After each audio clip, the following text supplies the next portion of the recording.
call the meeting over. All right, hey, hi, everybody.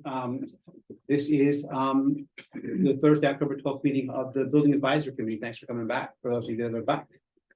And for those of you that are observing, thank you for coming and observing. Nice to see you. We're going to introduce ourselves again around the room. My name is Clayton. I'm the chair of the board. I'll go this way. Having dinner is. I'm Sarah Welch. I'm the elementary principal here at Danville. I'm Molly Gleason. I'm on the board. I'm the clerk. Katie White, a committee member. I'm a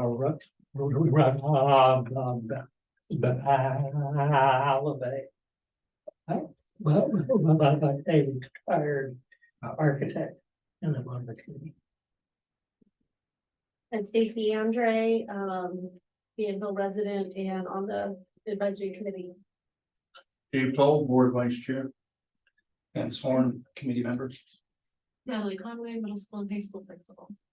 I'm Carla Soto, I'm a Danville resident. Glenn Rain, same. Eric Hewitt, committee member. Melissa Conley, board member. Tim Sanborn, board member. All right, that's everybody. Are there any additions or changes to the agenda for tonight? I got one programming note. Officially, Natalie Conway sits in as the principal, the upper school principal of the school. The physician is on the committee, so she steps into that chair that's already active. So you're on the committee as a result of your position. She wasn't named to the committee when we started, but her job is on this committee as well. So she's on the committee. And we've got two people online. Are they committee members? Bruce, and then I don't know who the other person What's is. it say? It says MGARGDS. Don't know either. So Bruce should be promoted to panelist. I'm trying to get on. And I don't know who the other person is either. Not sure. Gorgeous. Yeah. Who? Gorgeous. Yeah, I know. I know a gorgeous, but Like Michelle. maybe. Probably just observing, so she can stay at the panel. Yeah. All right, what we have next is, so no additions or changes to the agenda. And we're gonna move down to the presentation of the survey results. And there was a work group that was formed over the summer, do some extra work with the survey, and I'm going to pass the floor over to Molly and Katie and Rob to tell us some of the work they did in the summer. Clayton, Yes, we This did is have Bruce. A meeting in June. There weren't many of us there, but we formed a work group to come up with a survey. Really to connect with the community, get more information from the community at this stage in the process. We also thought it would be an opportunity to provide information to the community and use it as an engagement tool. So Rob, Katie, Melissa, Mary, Beatty, and me developed the survey. It was distributed on July 6th and it closed September 1st. I hope you all got it and saw it and took it. Mark actually sent it out to the family email list, which was really helpful. We could see responses coming in whenever somebody would distribute that. So Mark was really helpful with reaching families. Mary, Rob, and I posted on Front Porch Forum. We saw a lot come in through that. So we feel like, and there was a small group, there were only 3 that submitted hard copies from the town hall. We did have some available at the town hall. And you may have seen our flyers around town directing people to go to the town hall to fill them out. We initially thought we had more because they were all taken, but only 3 returned. So the online survey proved to be the more successful with engagement. We had 185 total from the online survey and then the 3 from the paper. Last I looked, we had around 1,800 residents in Danville, so we're at about 10%. So, depending on what resource you use, between 5 and 30% of your population are typically good results. So we're happy with that. What we're thinking for this conversation, I know you all took a look when you sat down, but taking some time to go through the survey, write down some questions, any things you want to talk about, first reactions. We want to talk about all of that. So we're thinking go through that, keeping this question in mind with my messy handwriting on the board. And then how does this survey inform our next steps? So really, some of the questions can be triggering and emotional, and I think if we can focus on this question, really about how can we use the data to come up with some next steps for this group. I think that would be helpful. Does anybody have any questions about the process or what we're going to do today? Okay, All and right. then Zoom people want to figure out though. So So I'm on, and I'm gonna try to share my screen here, sir, will give me the, being a co-host, so I can share my screen. screen. I And forwarded then- it to Sarah too. I have it. I'm gonna look for it. So we will share it on Zoom and scroll slowly. I'll try. Those two people. I I learned last night, I'm I'm good at sharing things. on screen. And a few things to note, so with the survey design, it's Google Forms, you probably all have used that. There were some limitations with how you structure some questions. Some were required, not all were required, so you could go through the survey, you had to fill out the required to move on and submit it. So the first question about what, if they're a registered voter, a homeowner, that was required, the tax question was required, the school choice and regional question was required. Didn't require the project option question because it actually allowed. If they didn't have a first choice option, they didn't have to put one, so they could put, if they thought all of the options were their last choice, they could put all fours. It just allowed them more freedom to express what they want in that data. So when you're going through, just keep in mind, some of them also could select more than one response. So if you're like, oh wait, there aren't 188 responses here, for some reasons, why that might be the case. But yeah, jot down questions and comments, and then we'll, maybe like 15 minutes. You think 15 would be good? Okay, so it's 6 to 10, why don't we say, we say like 6:30, back you are at. Can you see my screen, Bruce? Yeah, okay.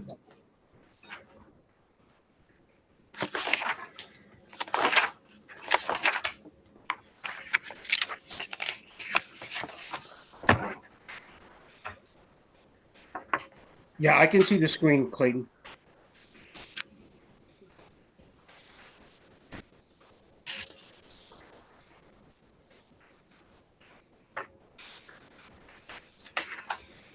Does Does anybody paper need paper or a pen? or a pen while I'm here? I'm just saying, I know it. I can use that. That's what I was doing.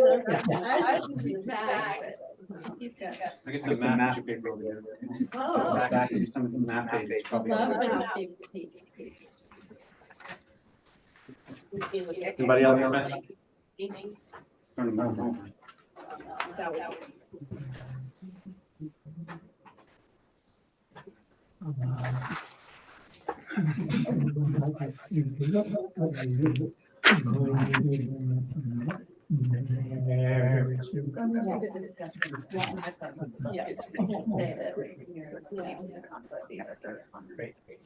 Yeah, I should say, Rob and Katie, gonna add anything to what I said, feel free to stop there. You did it. Yeah, Mary couldn't be here tonight, and she did have some thoughts to share, so we'll make sure that's included.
The thing Shay really doesn't have the responses. Yeah, it's hard to read over Zoom. You could try. I got no clue. I mean, there are only other two people on there that are trying to read it. Bruce, And I can't, I'm looking at the participants. Can you post them? Could share. Send them an email? No way, yeah. Could email the group. to fill in video. Even though not. Back to document, it'd be hard to read. Yeah. Hard to read just for some reason. Yeah. Yeah. Yeah.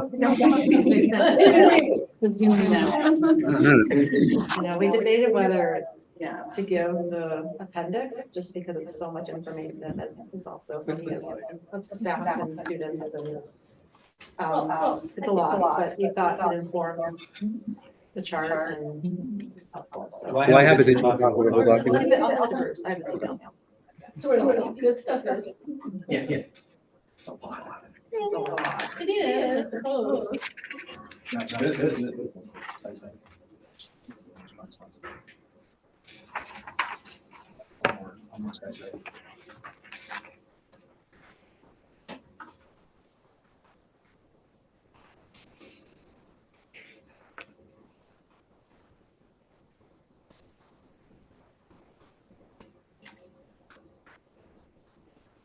You want to tell him, can he hear us? He he was so, my my understanding of Bruce's Bruce's evening evening is there's gonna be a large portion of this driving a car. No, Okay. I'm So here, I'm not sure Clayton. that I should even be talking to him. If he's Okay, already- Clayton, I'm maybe here. I'll just, if he's not really there. Like, I'm here. We could always send it out. I am here. Oh. Okay. Okay. Bruce, Hey, Bruce, Bruce. I'm I have sending been- you. There was a change in plans. I've been here from the beginning. I tried to introduce myself, but Oh, it didn't go through, so, no. yeah. Bruce is here. Yeah, thank you. So I couldn't get there in time for to be in person, but I was here right at the start of the meeting. Thank you.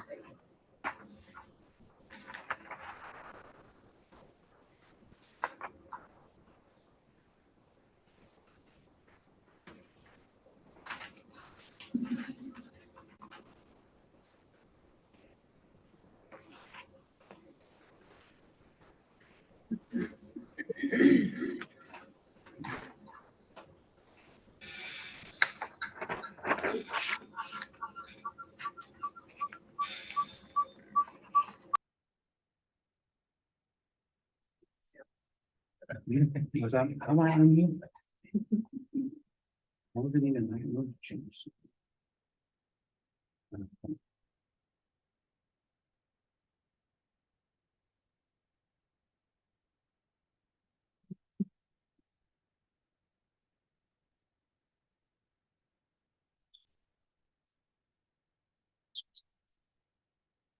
There's nothing on my screen anymore. I dropped it down. I'm not unshare my screen right here on the.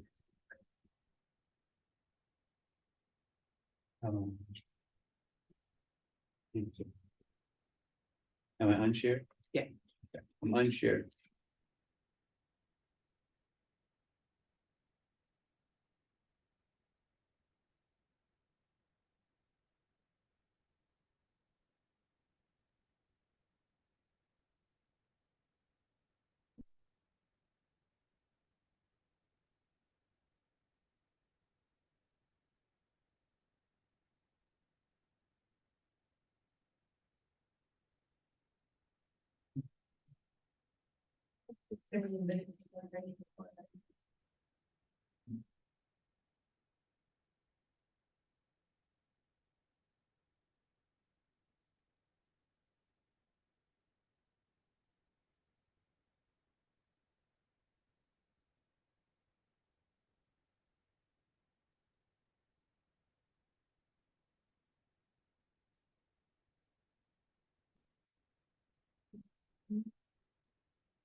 On page 21, your form is very broken. Yeah. Rude. There was one person who just intentionally selected, like, made it, there's like, on, you can look at the graphs, the one person that selected all options or Yeah, for somebody who wasn't happy with the survey. You lost the thread. And every time I had to do the graphic, there's that one person who goes over here.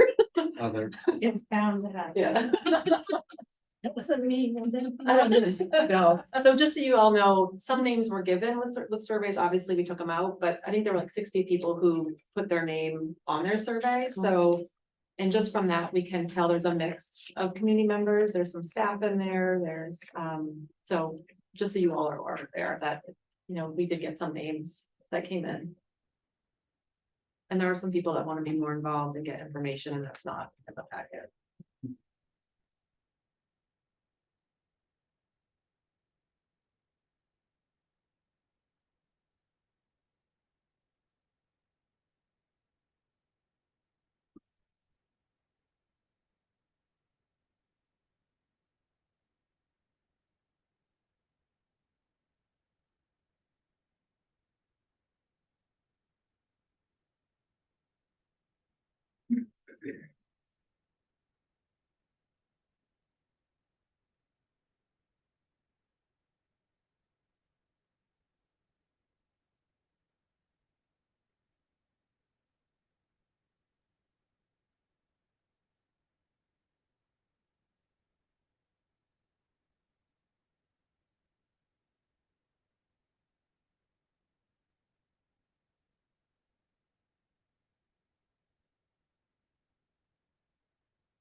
Anybody want more time? Couple more minutes.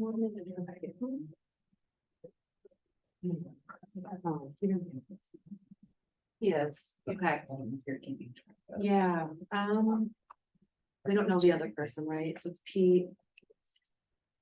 And Bruce, we don't know the other one. I could send that to Pete too, I guess. I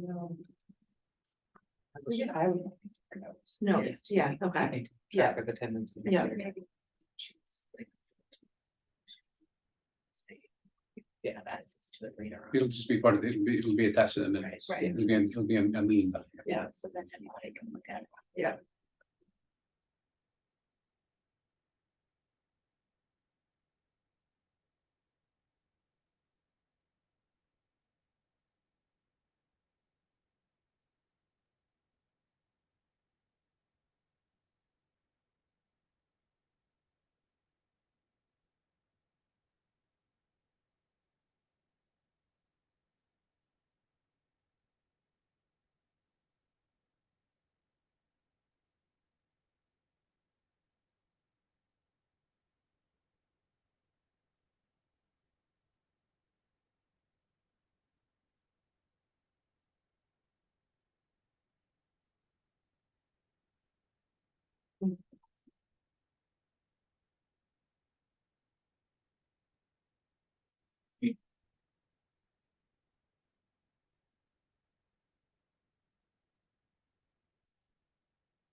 What do you guys think?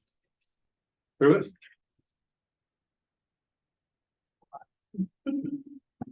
Right. So initial reactions, anything anybody wants to share?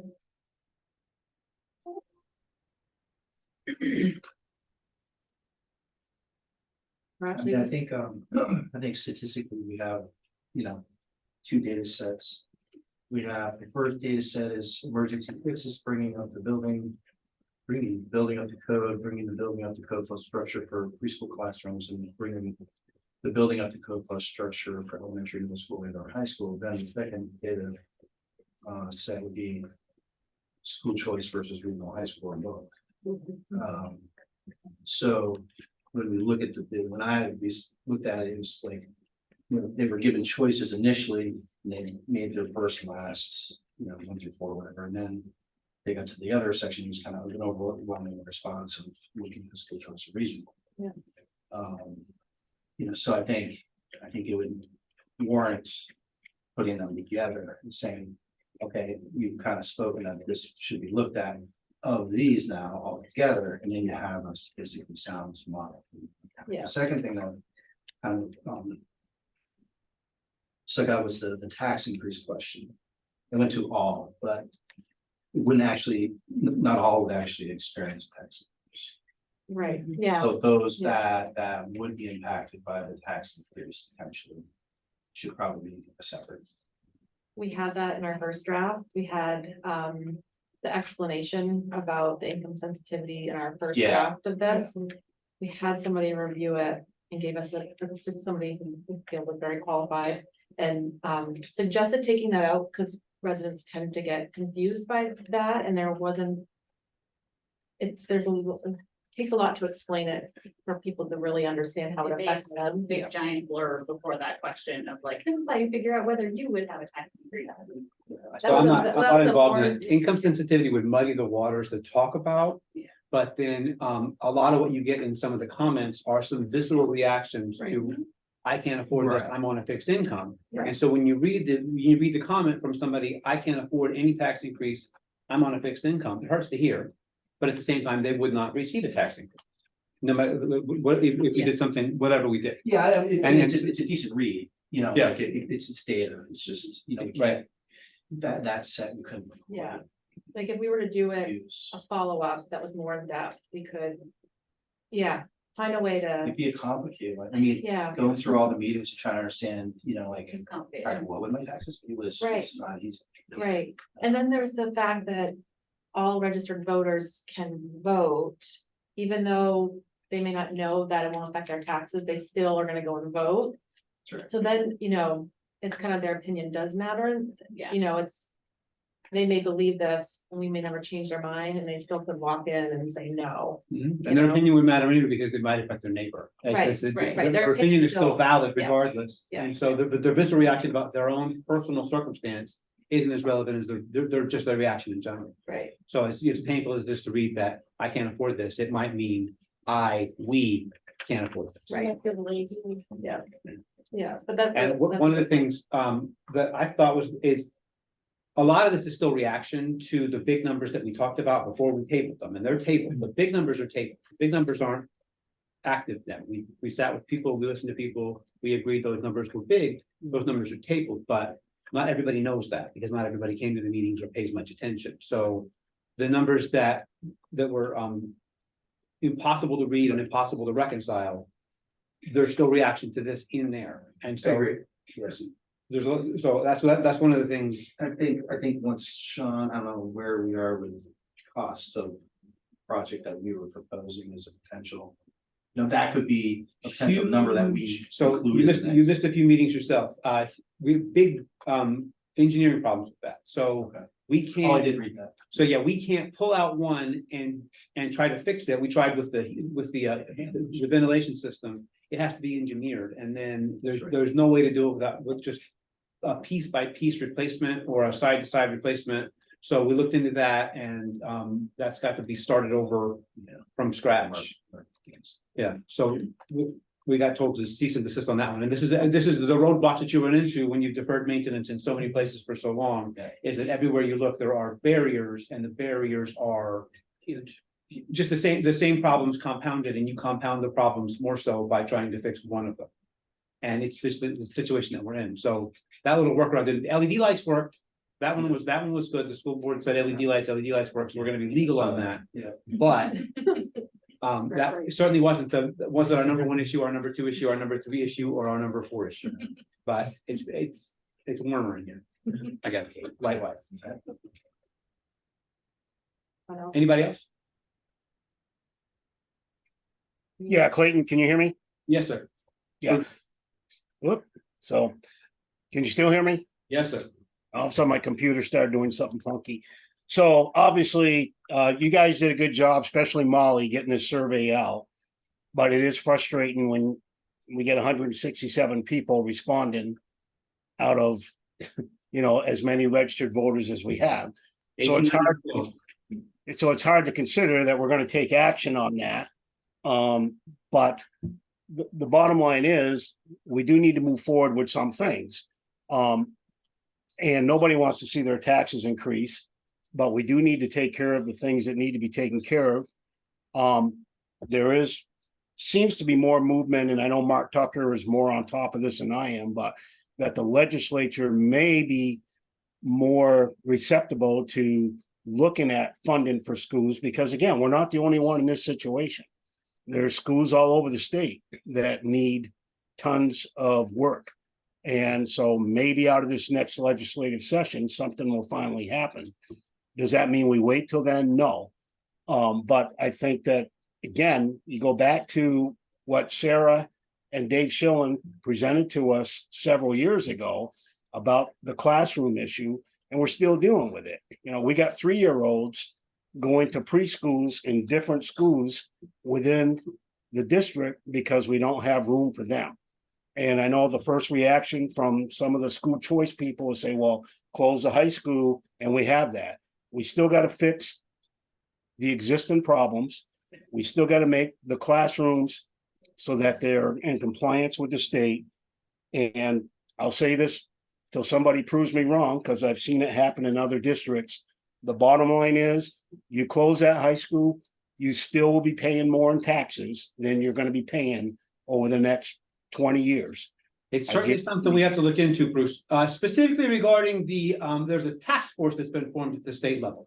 That's what's been formed on school building construction issues with 172. They've only had one meeting so far, and my experience with the legislature is it takes a while, and they're gonna get it amped up. I've had a couple of conversations with a couple of people on the committee to see where we stand, and they did a lot of introducing themselves in the first meeting. A reporter called me and he said, do you want to make a statement? And I said, ask me after, and he called me back and said, there's nothing to make a statement about. So they didn't really get anywhere on the first one, but they know each other and they're sitting in the room and they're aware that it's a problem, and they've been given some directives by the legislature already that they're gonna have to work through before they can get into specifically dealing with new construction money, because they've got a lot of construction that's already outstanding that they've got to figure out whether or not they can step in and fund. But like you say, we may have to wait for that, because our reality is we don't have a tax base to get started, because getting started is such a vast deal. And this has been we've bumped up against this problem right off the bat. We bumped up against it once we got the numbers. We bumped up against it again when we tried to pick something off the side, and we're currently still bumping up against it. And so what we've asked the town here is, and we got about 10% of the population has responded to this, and chances are this is the people that are most apt to pick up a computer, most apt. So they're gonna say, we need to look at some other options, and so we need to look at other options. We need to see what is and what is. And that's all this is. But what we're doing today is just trying to figure out how we're going to inform our next steps, because we're not in any position to take action. No, I agree. Thank you, Clayton. But I might get a few remarks. If you get the high school choice, that means you would go over at other schools. And it'd be good to get the information about on the capacity of those schools. And on the expense of the transportation. And other. And on the relations. At those schools, so that's one group there. If you get a regional high school here, and it'd be good if we got information on what schools would join us, and on that financial impact on construction, for example, are we in it? Are we adding on, or are we beginning a whole new building, or what? And we have an estimate on to bring the existing up to code here. But it was based on a design that was pretty generic. which I brought up last spring, I think I can be squeezed and reduced. What else? Can I just say one thing about Sure, regional high school choice and regional high school choice being here? If we enter into a 706 with some other people and said regional high school choice, there's no guarantee it ends up here. that's very true. And we're not, Geographically, we are. In a central area, if you, if it includes, Barnet and spots like that, then it's down. nearby choice towns, yeah, they're nearby choice towns. Right, Right, So- yeah, well, that's true too, so. right, but we have to, the reality is they'll probably go where the majority of the students are. Sure. They're gonna have Yeah. more. And where the growth is, Right, so that, I mean, that would make a logical sense, that if you're gonna go a regional location, you pick where it's growing and people are expanding. or geographically, Or where there's a spot to build. or where Yeah, the spot where is. there's a spot. Well, sure, but you know, it's an incentive to be able to make that. Yeah. Also, you know, so. Sorry, Clayton. Go ahead. Oh, sorry. I was just gonna say, it might be good to remember that the regional high school thought came out of some of our original meetings where we talked about starting to sort of build out a new high school with the idea that as we build, if we build a smaller sort of starter building to a new high school, that we could attract more students, et cetera, and then that could sort of grow into a regional high school. So that was sort of where that idea came from, not from let's start from the jump and go from a regional high school. It was the thought that maybe we can bring some people in and get a high tuition amount and then roll that into a regional high school, given our central facility, the other schools around us having some of the same issues that we have. And if we could get a jump on that and provide a attractive high school for tuition students that may offer some things that the academy does not, then that would sort of get it. So I just sort of to lay out some of the regional high school. I think there's another option for regional high school too. That is what we talked about in our meeting, but the problem with that is that then the Danville taxpayers are the only ones paying for it. Right. If it starts with just us and like, oh, maybe people will come. It feels like worth asking other high schools like Cabot and Twinfield if they would even be interested in talking about it. If their school boards say, nope, we're not interested in talking about it, then there's an option we can break off the table. So it's one of those things that I feel like these different options, there's some action steps that could be taken that could be either, okay, that doesn't work out because the surrounding schools are not interested in it, so that answers the question for us. We can't really build, I feel like we can't really build a regional high school without other towns being on board. So, the 706B committee, going back to that, Winfield was in favor of merging, and Cabot and Danville were not. When we Backwards. I think it was opposite. Cabot was in favor of merging, Danville and Twinfield were not. That's Yeah. what I thought too. When we had the vote, it was, I think, Cabot that voted it in, and then Twinfield and Danville did not. I believe. Okay. Danville resisted all the while. Okay, so, and we were discussing, a regional high school. With Danville, Cabot, Twinfield right along Route 2. Geographically, it made sense. For the school, for a new school to be built in Cabot. That would be the least amount.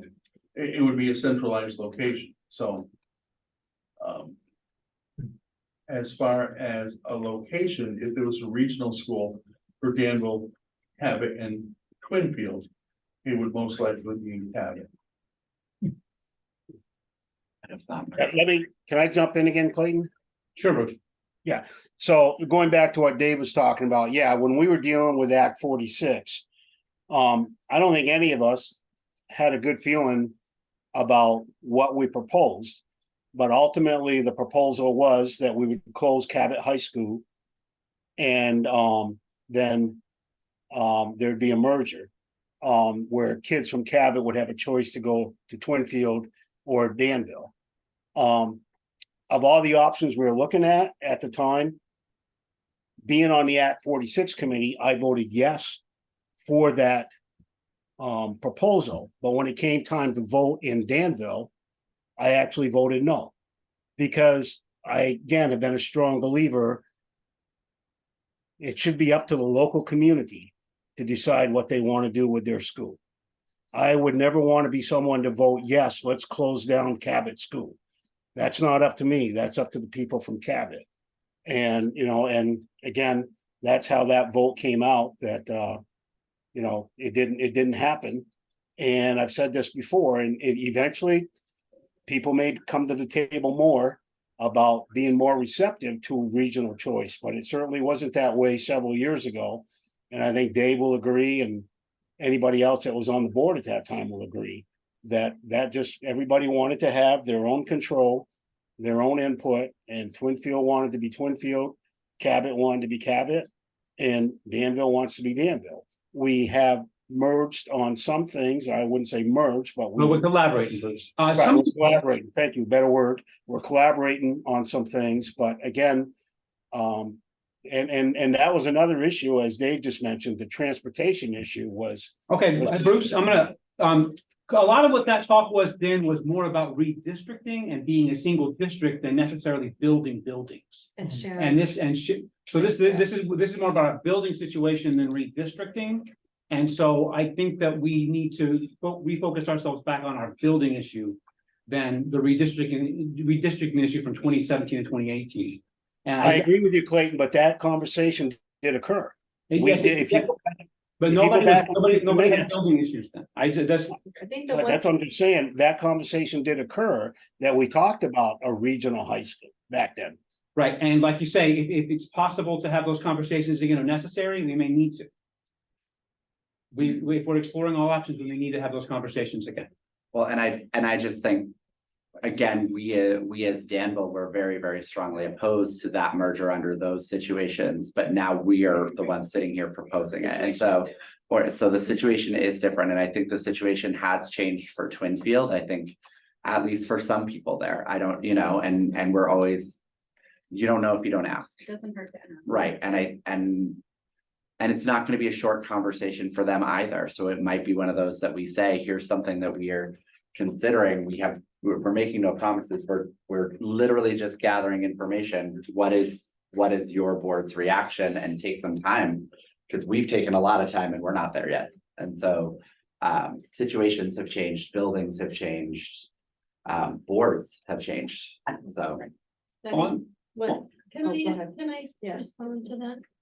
And I hear everything you're saying, but that's not what the surveys say. Right, the survey saying, look at other options. No, the survey is saying out of the 128 participants who stated they would like a high school regional or high school choice, 70, you indicated 70, I wrote down 88, would like to discuss high school choice. Mhm. 20 of those would like to look at both, 18 of those preferred regional or would like to specifically discuss regional high schools. 11 didn't answer. There's an overwhelming number of people that really want to look and read. Bring the topic back up with school choice. And I get it, and that's something that is hot, obviously, you know, I'm trying to keep this moving forward. But we do need to put that back on the table. Right, this information informs our next steps. Yeah, That's, I'm that's where we really, are. that it was so useful. Yes, over 46%. I think additionally, though, I still think you need to ask, because I think that might be the overwhelming result of the survey, but that's without numbers. Yeah. And so if we're Yeah. also gathering numbers, if we're good, rather than taking one piece of information at a time. Yep. Yeah, no, and Yeah. I would not propose talking about that excluding these other options, but I think if we're gonna gather the information, we gotta gather all the information. Cause we might be a very pro, you know, high school choice, and then look at the numbers and be like, never mind. Right. And so that, you have to, I think you have to make forward momentum on all of the fronts. Yeah, it does feel to Stacy's point though, that it's something that has to be on the table for considering next steps, either of those and both of those options with the high school. Based on the survey, if we're using the survey to inform our next steps, then we need to talk about both those options. And we have some comments. You want to share Mary's comments now? Yeah, Wait I until- was gonna add, so Mary gave some comments and we had some discussion as a small work group, and I think similar to what you all are saying, and Tim, with the information gathering, it seemed to us that the town needs more information on the financial impact of more options. So I think there is a close the school, high school choice option, there is a regional option, and then perhaps there's a building option or whatever, I think we need to figure that out, what information we need to get, who's gonna get it. We do not have that information within this group, so who do we need to use to get the information we need so the town can make an informed decision where we landed. Yeah, that's where the small group thought made sense for next. I think steps. Eric and then Dave, yeah, or Sarah, read first, raise your hand up. I don't know, Eric and I raced each other. I think to Tim's point, I think having more information is huge. One of the pieces that I didn't necessarily see reflected, and I think the financial numbers, regardless of the choice for the high school, this building is still failing, and this building still has failing systems. And what I did see over and over in this is create a strong pre-K 8. Right. We still can't do that if we don't fix our plumbing, which let me tell you how many repairs we've already done this year with pipes that are literally falling apart. So that, I think, a piece that has to play into our thought process, regardless, that we still have the largest chunk of our school population Is gonna be. Yeah, is gonna be here. Yeah, it's almost like the first two choices are like, they're not choices. Yeah. right, there's Right. still failing systems We're that talking we about have space, to so look that at. has to be done no matter what. Yeah. Right, But the space issue is the piece that we need to understand about communities with it. Because even if it does go, we look at all the numbers, and everybody votes, school choice, still gotta fix all this for elementary space to be used. And to that point, I mean, my point really is that, yeah, there are so many people that said they look at high school choice, and if you read through these comments. They all think that that's a silver bullet, Yeah. that it's just gonna solve the problem, and like we've looked, I mean, it's very clear to me that all the due diligence that this board has done on school choice, and there's been a lot. And Lord knows, we've, in this committee, looked really deep into the tax implications of all that and what that actually means.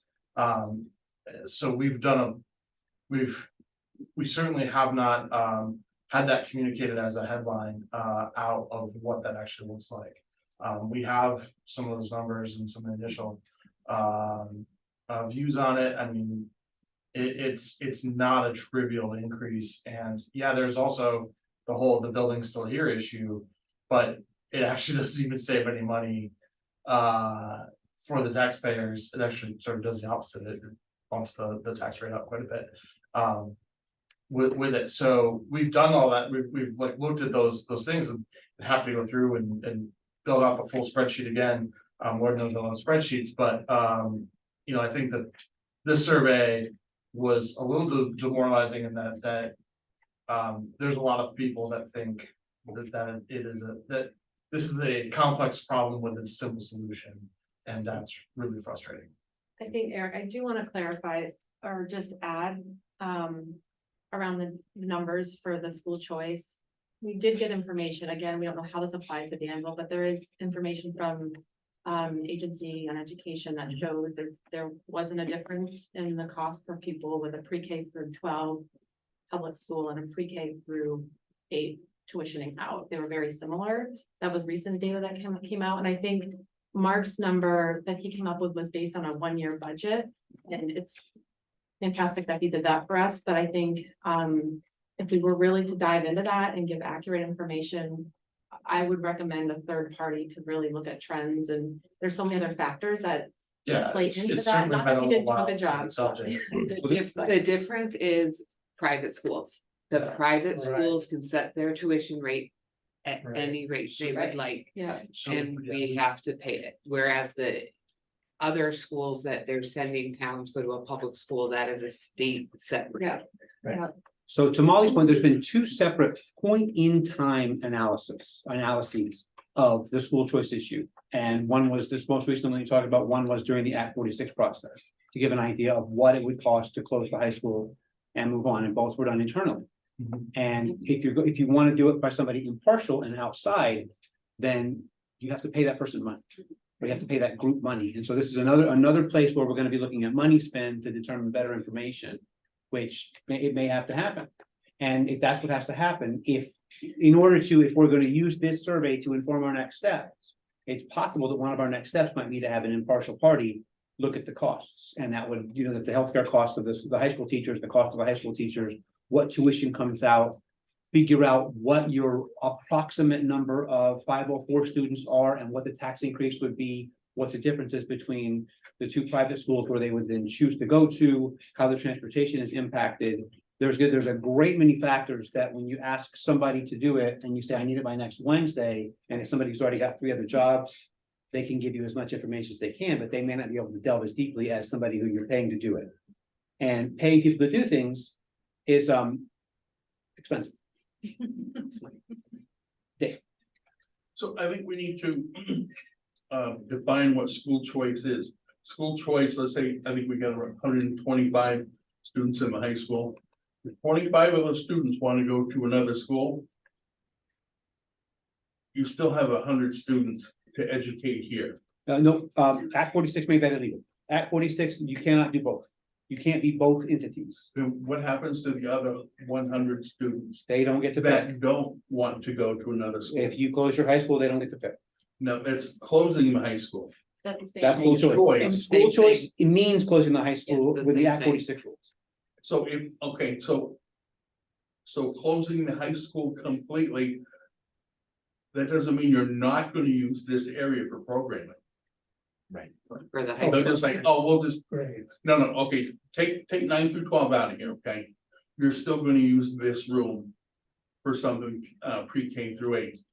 And still gonna need the pipes, and still gonna need the heating. Right, and right. everything. Except you can't use this room for pre-K, even though it seems big. Yeah. Because it's got no bathroom. Cut it in the offices or something. Right, but this is, here we are, and we're in another spot and we're saying, what about from here? This is yet another room with no bathroom, and this is with no window and no bathroom, no point of egress, no bathroom. No, the wrong kind of flooring, the wrong stuff in the walls. We keep coming up to the same situation every way that we approach it. And every way that we approach it, we don't have appropriate preschool rooms currently, and we don't have appropriate kindergarten ADA rooms compliant. appropriately. And, we're not compliant in a lot of places, so your issue is exactly right, and it's the same issue again. And it wouldn't matter if there weren't kids in it, this is what some of the stuff that you see in these responses is. We just move them over, just everybody shifts, close the high school, everybody shifts, and then Bob's your uncle. Or maybe I gotta we should have said it different, maybe we should have said it that the school choice does mean, closing it completely.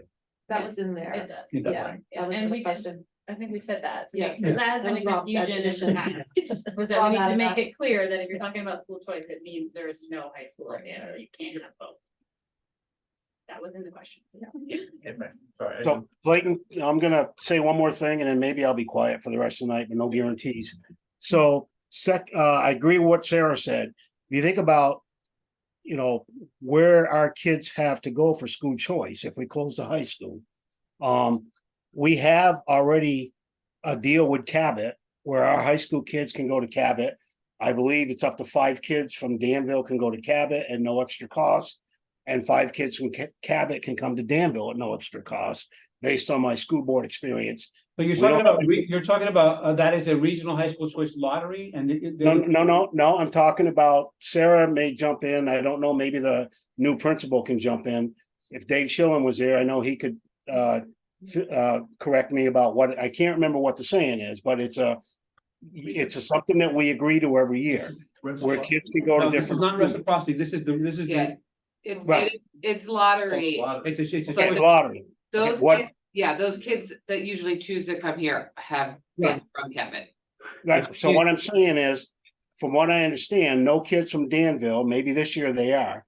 But during my school board experience, no kids from Danville were going to any of those schools.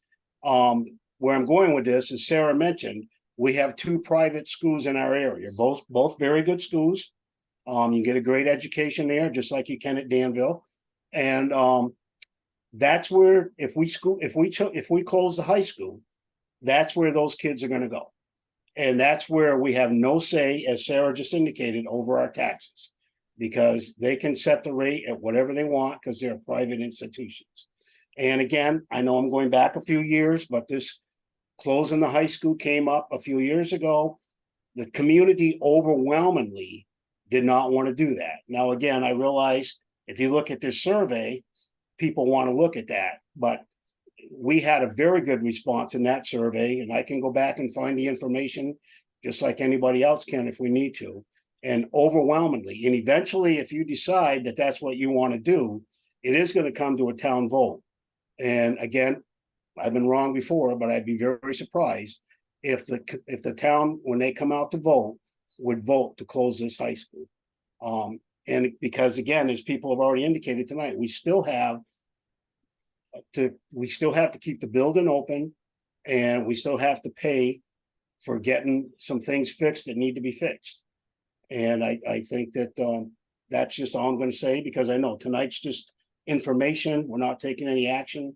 So just getting that out there again.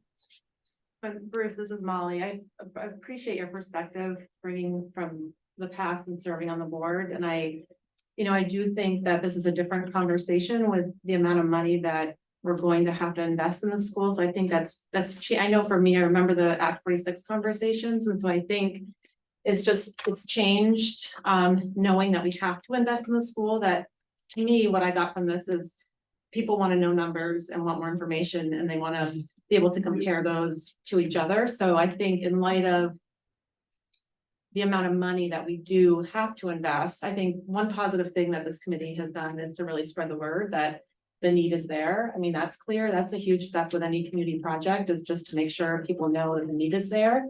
But I appreciate your point of view, and I just, I think it's changed since that conversation. Well, I agree. It's changed only because now people realize we have to invest more in the school. And like I said, that's a statewide issue. If you go around. I just don't think we should get bogged down in what people might vote maybe later on based on numbers we don't have. Cause I think somebody could feel really strongly one way and then be given a number and go, oh, never mind. And so, I think that is gonna play a part, no matter what your loyalty is to the school. There is a part of financial stability and being able to live and work and have a quality of life. And so I think we can't get bogged down in what somebody might vote later on until we have more information to give them and up-to-date information. I kind of like Clayton's idea. I know it costs money to hire somebody, but they're impartial and there's no emotion. Yeah. There's a recommendation for who that could be, do you want to be more familiar with them? Yeah. There was, I think Mary and Rob found this group initially, and we talked about it a few times in either our board meetings or this group.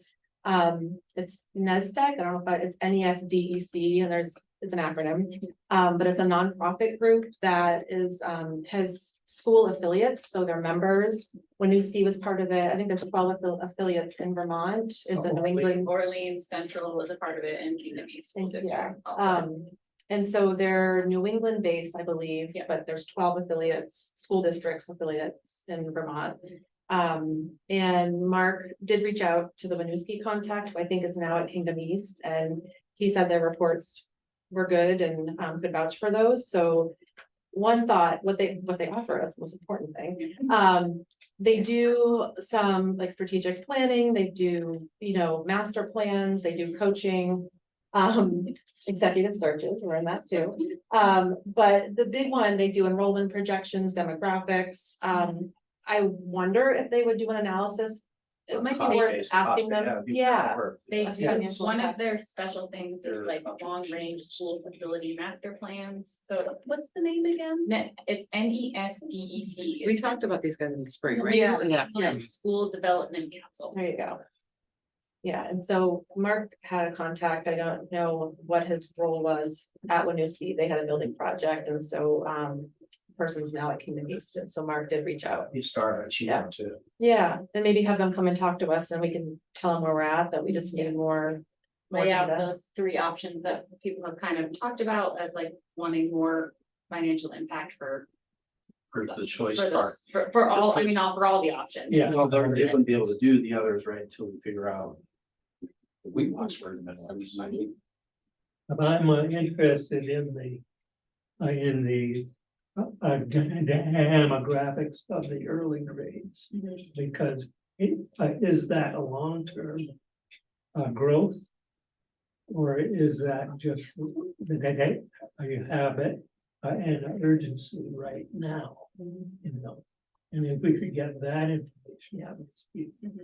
Sure, it's good. Because if it's only a short term, perhaps we can bring in so we can rent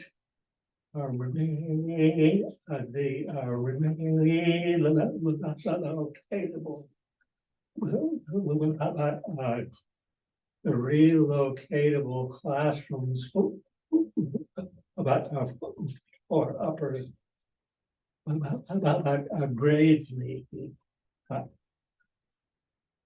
And convert our older ones here. Into early grade. That's an option. Like some portable buildings or something. Yes, for the upper yeah, grades. Right, for the application. We're back to out of the box thinking Yep. and. It is. And It is. it keeps being what we have to do because we're trying to think of ideas. Oh, and- sure. And And I agree with that, and I also think, you know, we haven't talked to Concord. Who did close their high school, back in 2015.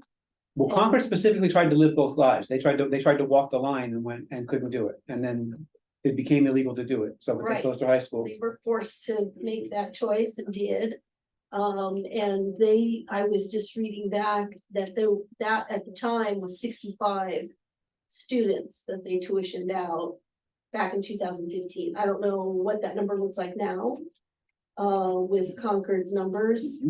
But that would be a really comparable look at what high school tuition looks like, because they would be tuitioning to the exact same schools, or at least most of the similar schools that we're looking at as well. How many Danville students do we have outside of tuition students? I mean, Total Danville students, out Danville of the students. total population of the. 150 excluding high tuition schools. students. Just in That's high not school or tuition. in the whole, Just the high school. you just put that in the report. last 100. week. I got it. I'm on it. Hold on.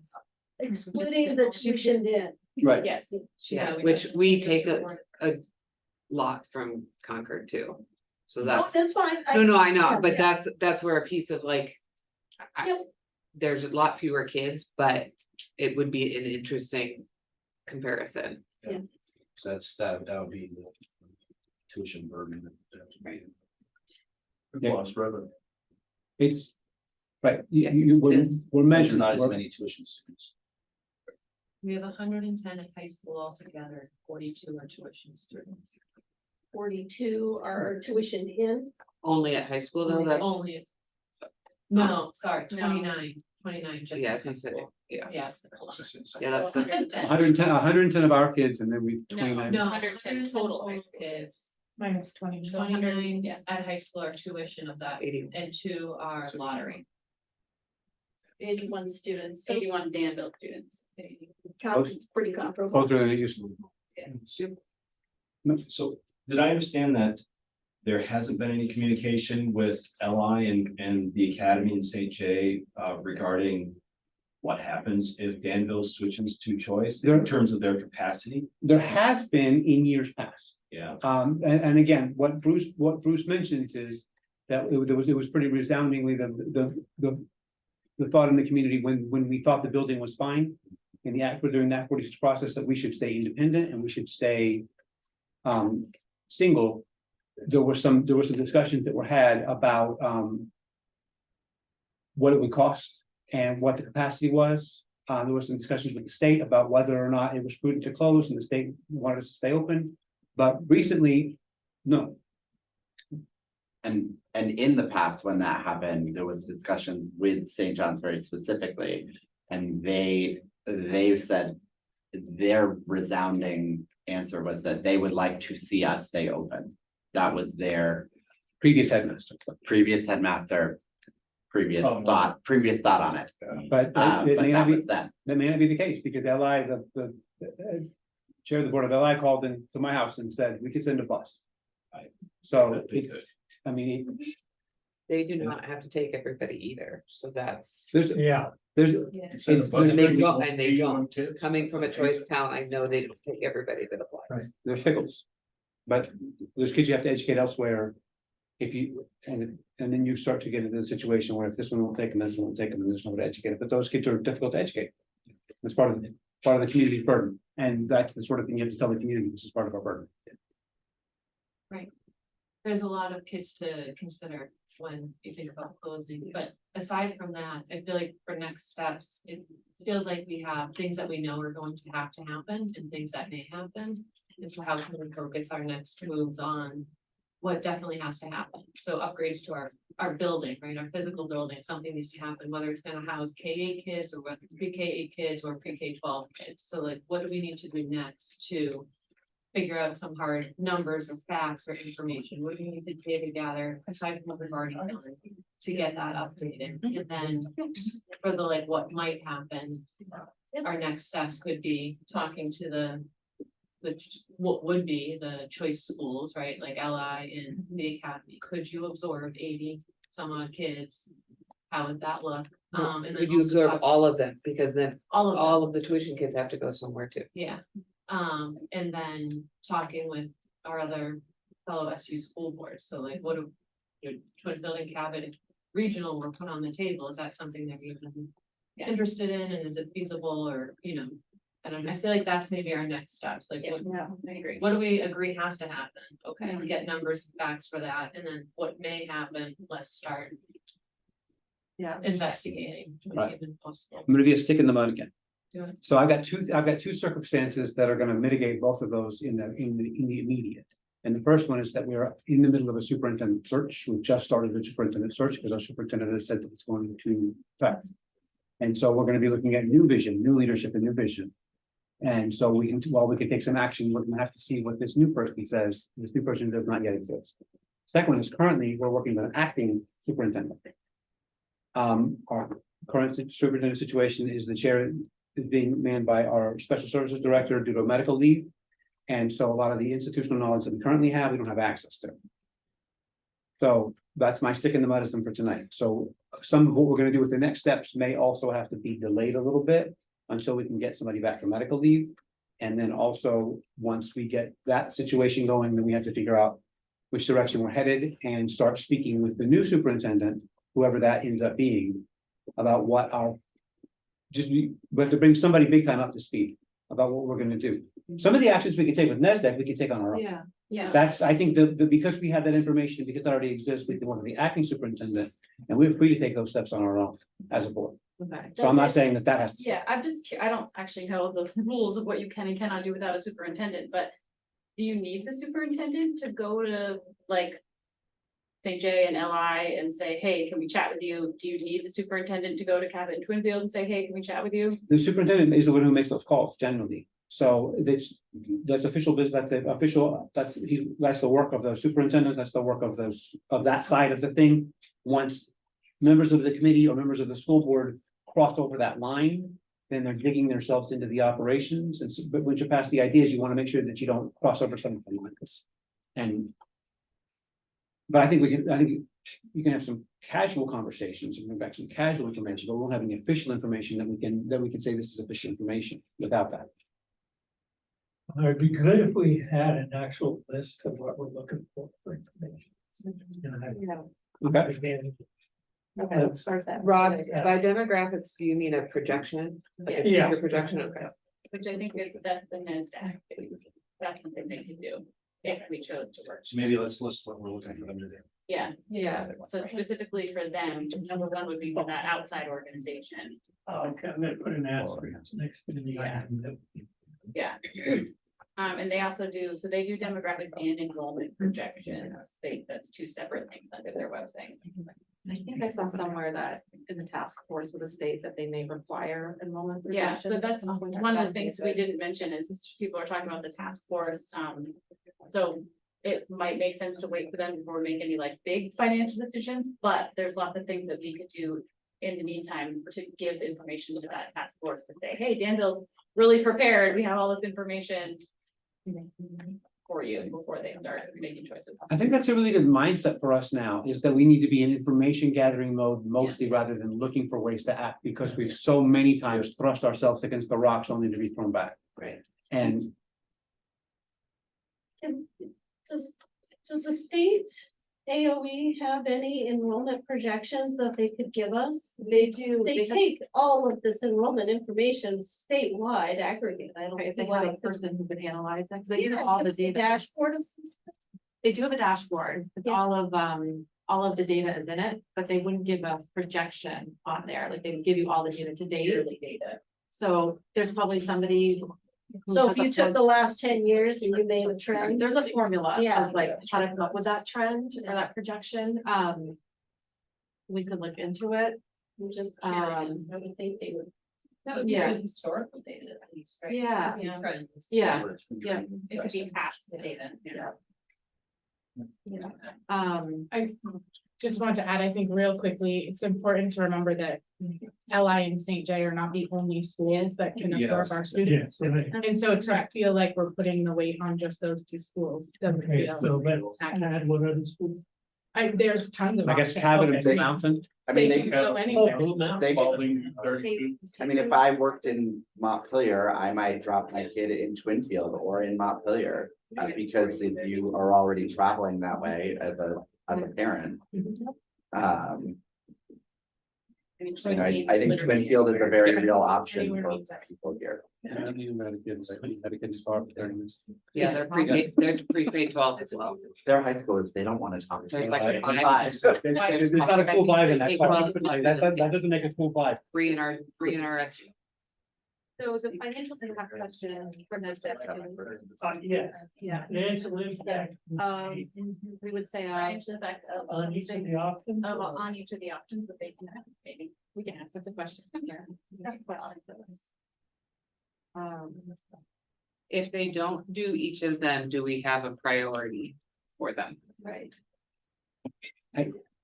They definitely do the enrollment, because it's right here on their They do website, they do enrollment and they do demographics, like part of their package. Yeah. So I think the financial impact would probably be the most complicated of them. Would that be anybody's? We would ask them, we don't know if that's something they will do. And I'm curious about their coaching. I think having somebody guide us would be helpful. Okay, so They let, do offer coaching. I don't know what that involves, but And the master. in the master plan, yeah, That's like. that's a big one. Who's, Yeah. who's reaching out to this?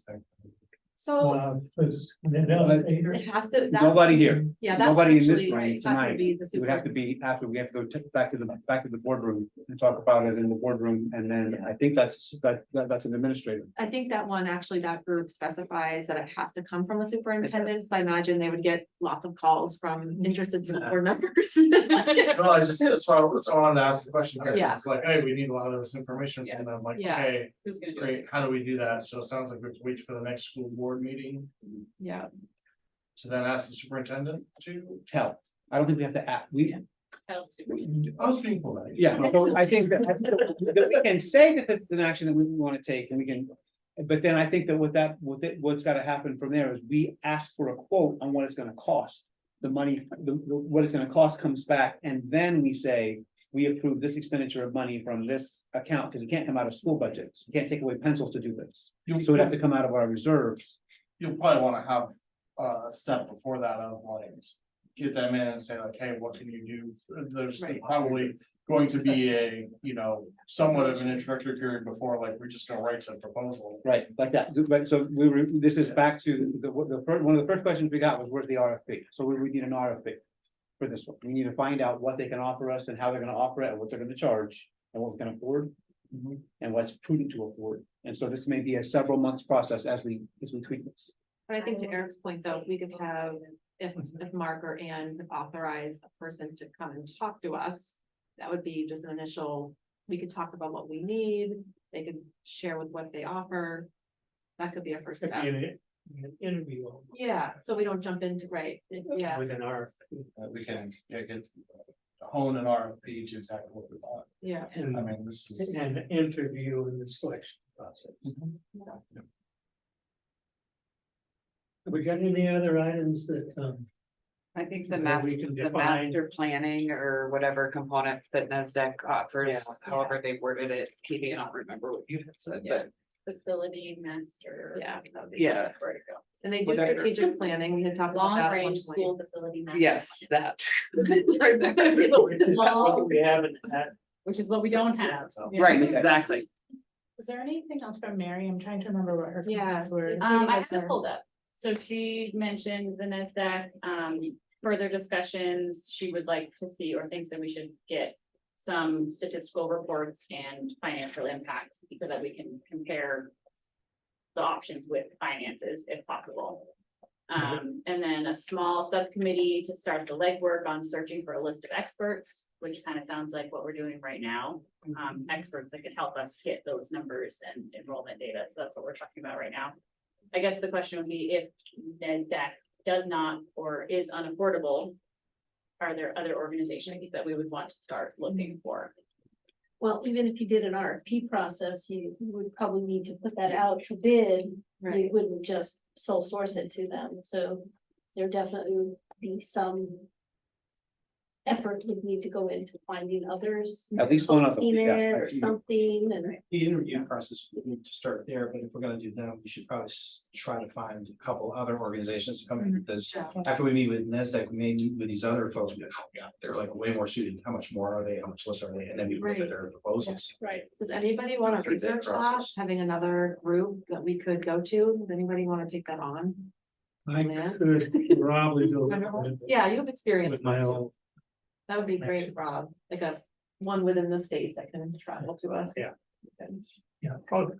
I'll Or reach out. somewhere near, it Yeah, doesn't no, necessarily be Vermont, I mean. it Right. could- No hotel room. Yeah, You don't want to pay hotel rooms if you. exactly, but, you know, Might be stuck with that anyways. yeah. I mean, Run 3 hours, 3 hours. Data's data, you know, I mean, if you're gonna pull it, you can. I'm on there right now, the state historical data. I'll do that. I can make a graphic of that. I actually do have the enrollment, I did that one. You did? The trend for the enrollment, I did like just the graphs of what the state has, I didn't do projections, but I have charts of. So I'm visual, I have. like, Yeah. Yeah. see? Right, so You're you're, on it, then we don't have to do it But there's again. other stuff on there too, Yeah, there's there's a lot of other, stuff. if you wanna look at that with other reports, Yeah. I think that would be really helpful.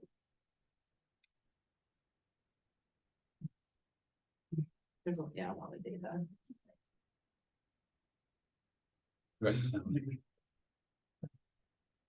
Yeah, I'll get a picture.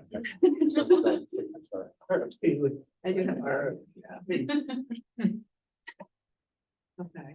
Is there, yeah, anything else? So there was one, I Please. have something else that's off this topic. What? Is some of the other things, is state, federal, somebody said endowment, there might be trustees, there might be benefactors, donations.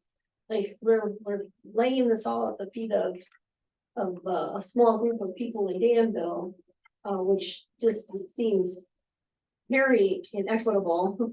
And so it's like, okay, we need to figure that out as well. Are there any grants that are being offered? Are there any monies, not just from the AOE, but maybe from some other agency, federal organization? I don't know, but we need to, yeah, one of the things that we were told that it all cycles through the OEN.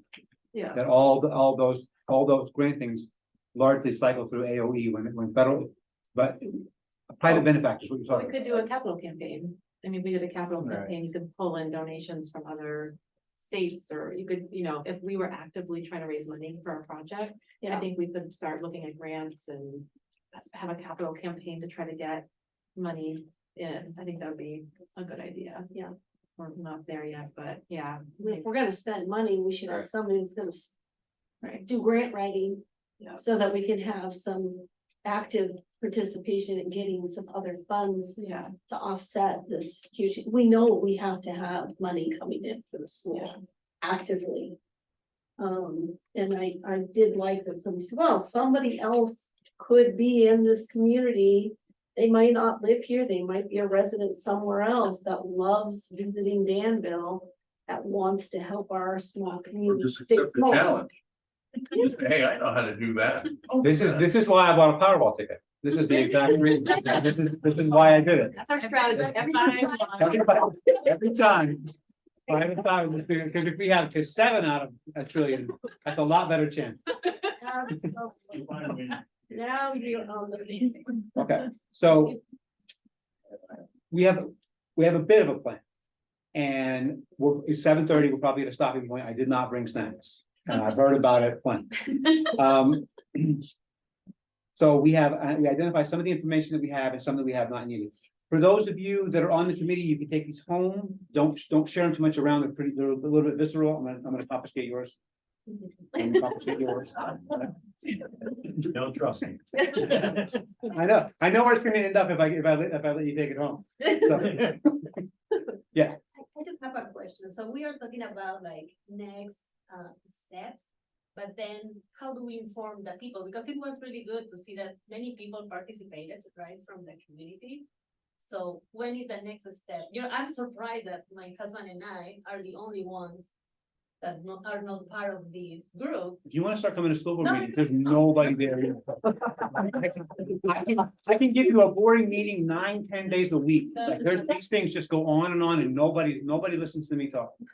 So- That's what the point is like, I'm not sure if other people just didn't know that today was going to be a meeting, I think most of the people fill out the survey online, so obviously people have internet, people have access, but maybe we need to communicate more, so, it would be very interesting to people who fill out, right? We have a the Facebook survey. page, we go to the news, every one of our articles on the newspaper, this guy's from the news, he's from a news channel, he's gonna post this up. We take as many steps as we can to sort of get the message out there. This is available at your house. If you wanted to watch this, you don't have to be here. People could watch from their house. And though that gets posted in the newspaper. Your board website. But on our board website, it gets posted in the newspaper, it gets blasted out. If people don't, it's tough to engender participation. But for example, like, I think about my case, like, I just realized about this today. And for the survey, I realized that the survey was available 2 days or 3 days before the due date, right? So I use Facebook, not all the day, but I use it, like, I have never seen it. So I'm wondering, is there a type of communication that can be sent to homes or something like that? Maybe the guys who don't want to have taxes increases, they don't use internet, but must be some way, right? So people can have more visibility to what's going on, because it seems that people are really interested to know, to participate, or at least be heard. I think a blanket mailing would have probably. Well, we do It's- have a list. We could have a contact person in our group, because we do have a list of people who want to be kept informed. That list can be ever growing. If somebody wants to be a person who sends notes out or says, hey, there's a meeting to this list, there should just be one person of our group that is that community contact who could, I don't know if we need it to be a board member, I don't know, but I've been trying to think about how to use the people that want information that's specified in the survey, particularly, how do we make sure they know when things are happening, if they want to come? So I think that would be just emailing that group. Have them subscribe to your group, yeah. Yeah, and if you guys are out and about and say, oh, contact this person, they get on the list, and but yeah, that's a really important point, to make sure all voices are heard and everybody's getting it. Ahead of time. And timing is everything, right? Yeah. It went out in the middle of summer, a lot of people are gone. Yeah. They're traveling, they're not checking, they're trying to, unplug. Yeah. I had, someone reach out to me 2 days before the close of the survey and said, hey, what is this? Like, they didn't even have an idea of what was happening. So it is hard to get word out when you're not eyeball elbow deep in it. We're in it because we're aware of it, but you go outside of the school, then you go outside of the town, it's hard, it fades away very quickly. And Rob had an idea about, do we do a follow-up survey to make sure everybody gets it in their mailbox? Do we, so there's other ideas we could talk about if we feel like this was informative. I feel like it was informative. It was great. It wasn't gonna be our final step in the process. It wasn't gonna give us a magical answer. I think we got something from it. I think once we Oh, get yeah. more concrete numbers from Yeah. people, then we do a survey, and then you mail it, Yeah. make sure, hey, Right. everybody got it. Yeah. Everyone on that tax There's bill no gets something. Internet or not, you Right. got a piece of paper. Yeah, save your massive. If you get it filled out, well, you didn't. Yeah, the money. Yeah, right. But it's not the taxpayers, it's the voters. It's, And that But is keep in ultimately. mind that it's, Oh, you yeah, can be, the, you can pay taxes here, but you're not registered to vote. Or you're registered to vote, but you don't pay taxes. So sure. it's decided by the voters. It is. All right, so I think that we're past some of the discussion aspects of this, and I'm on to future agenda and scheduling the next meeting. So I think that we can work on scheduling the next meeting, and we'll kick an agenda out when we have one ready, because we don't quite know what we're gonna know from the board meeting. So does everybody want to talk about, this is the second Thursday of this month. What types of things would we be doing in a meeting before we have all that information that we just talked about? Because it feels like, correct me if I'm wrong, we've come to the consensus that we're at an information gathering stage. We're not taking a whole lot of action other than the action of gathering that information. Right. So what would we, like, if we have another meeting next month, but we didn't have that information, what would we be talking about? I'm gonna turn that around, and I'm gonna say, if we had another meeting next month and we had nothing to talk about, and we canceled that meeting, Okay. but then had a meeting every second Thursday of the month, then we'd already have them on our schedules and on our calendars. Yeah. That's a good Yeah. idea. And then they're the second Thursdays of the month, and if there are relevant things to discuss or new information or discussion points that somebody wants to bring up, then we can do that on the second Thursday of every month, just as a for instance, or the third Thursday if we prefer. And that's helpful for the community, I think, too, if they know, if Yeah. anybody's getting the second, and so then, because we've been having sporadic meetings, and this is our first meeting since June, and so. Yeah. If we were to meet on, so the second Thursday is the 9th of November. That's right, does anybody have any preference on the 16th or the 9th? So that would be the third Thursday. And that Hey would, Clayton, this is Yeah, Bruce. If we're gonna do a monthly meeting, the 16th will work better for me. I'm gonna be away on the 9th. But I'm gonna throw this out, and I'm fine with doing it every month. But you mentioned earlier, you guys, the school board, you got a lot on your plate. You're in the process of looking at a superintendent. You gotta start working on your budget for next year. Mhm. And do we put this off and wait until after, the first of the year? And I'm fine either way. We can put it on the calendar. Let's meet every month.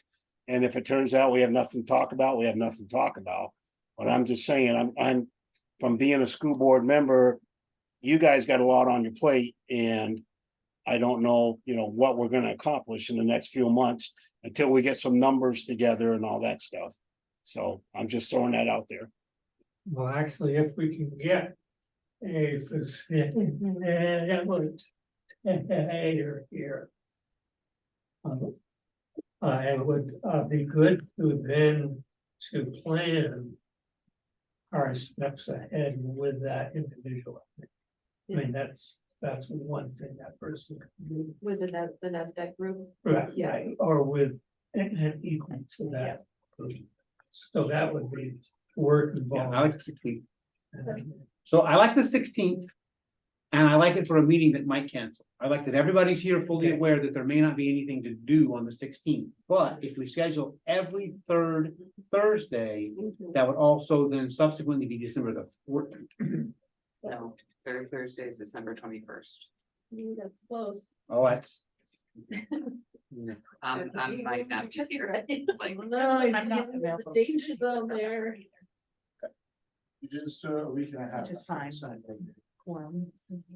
A week and a half, that, Your issue was the ninth is the same week as the Yeah. school board. meeting, right? yes, Just do the week, the Thursday. the week Thursday, after the week school. School board meeting. so 9 days after the school, how do you put that in a phone thing? So that would be the, You don't, you schedule each of them separately. that's, I will, all right, so Throw in anything you want. not the 9th. Are we back on the 9th? Because you're off, you're not good on the I'm not 16th. available. I have to have 3 board members here on the 16th, so Go the 16th. 16, 16, 16, 16. Look it up, look it up. I did, it's a it's a When is Definitely the school board probably. meeting? When is that meeting? This is- Could be next Tuesday. The first. First Tuesday. Yeah. So your issue is that November starts on a Wednesday, Yeah, so the first Tuesday of the following. Yeah, it's the 7th. so then 12, 14, One Tuesday. because it would be helpful to schedule these out. Yeah, I think I like the think- 16th and then 12, 14. If you guys can all take that one and they can be scheduled individually, we'll get 2 in the bag. And then Do you want to go out for the January Well, 11th? January 11th, you guys want to schedule 3? I gotta do this. The 16th, November 16, 11, 16, and again, 6 PM in this room. 12, 14, 6 PM in this room. And then, is that 118? Or 111? November 16th, December 14th, And and January 11th, okay. And Clayton, do you want to, are we gonna talk about NASDAQ at our board meeting and we'll figure out how we're gonna get them here at that point, or are we emailing Mark and Ann in between? Just Ann? Just Ann. Are we emailing or are we waiting till our board meeting? Yeah, can we just add it to the agenda for the next? It'll get added to the agenda. I'll broach the conversation before Okay, with Ann, with Ann. okay, and just tell her Mark has been in communication with them, Sure. yeah, just so she knows, I could send her that email, so she has the contacts. Okay, That's fine. So we're scheduled for the 16th, we may not have anything, scheduled for December the 14th, may not have anything, January 11th, and that's 3 meetings in the bag. And we'll cover future agenda items as they pop up. That's that. Moving on, is there any public input? Moving on, if we can adjourn by consensus, then we can be done. 7:30, 7:42. Meeting adjourned. All right, I'm gonna try to figure out how to put these in my thing. All right, thanks for coming.